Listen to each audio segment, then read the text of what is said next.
On CBS 19 News at 10, a Texas middle school could be without football players. Why they're in danger of being benched tonight at 10. Now on to this morning's top stories.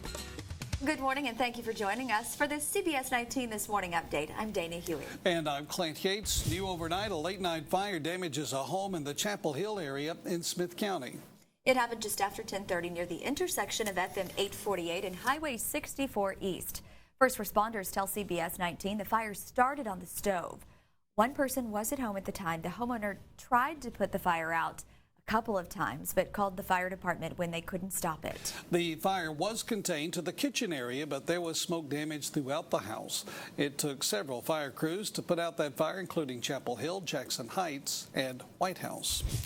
A follow-up this morning, 8th grade football activities are suspended this week in Marshall after a football player collapses during practice. A spokesman for the Marshall School District says the young man was standing by himself when he fell to the turf on Monday afternoon. Coaches administered CPR until paramedics arrived. They took him to a local hospital, then on to LSU Shreveport, where he is in critical condition. They're running tests right now to just determine exactly what did happen. But we're hopeful that everything is going to be okay.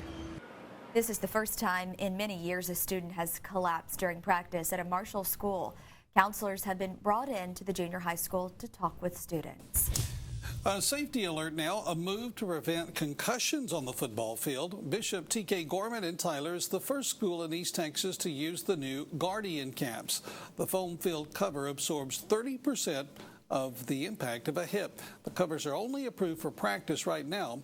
T.K. Gorman head coach Kobe Gibson says he's seen a 50% decrease in concussions since his players started wearing the helmets.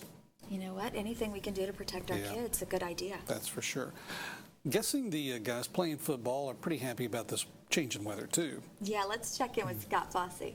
Clint, Dana, your forecast today on this midweek Wednesday. We're looking at really nice temperatures across the piney woods of East Texas today, with temperatures up to about 79 by noon. We're looking at highs today near about 84. That's pretty close to normal for this time of the year. Pretty typical for this time in September. Look for an east wind at 5 to 10 miles per hour. We did notice overnight last night and early during the morning hours earlier today, rain and scattered showers and storms extending from the Texas-Oklahoma panhandle up through north central sections of the Sooner State of Oklahoma. But in general, a big upper-level ridge of high pressure sprawled from the Colorado Rockies out across the Central Plains, shutting off that moisture source from the Gulf of Mexico. Humidity levels pretty low, dew points low as well for the next several days. So fairly comfortable across the East Texas area as far as your temperatures are concerned today, with highs rounding out in the mid-80s. Now, tomorrow we start to warm up slightly. Going into and coming out of the weekend, we'll be in the upper 80s. There is a slight chance for rain in here, but not until next week, late in the day Wednesday. All right, thank you, Scott. For the very latest all day long, go to cbs19.tv or tylerpaper.com. Then you can tune in later today for CBS 19 News at 5, 6, and 10. Hope you have a great day.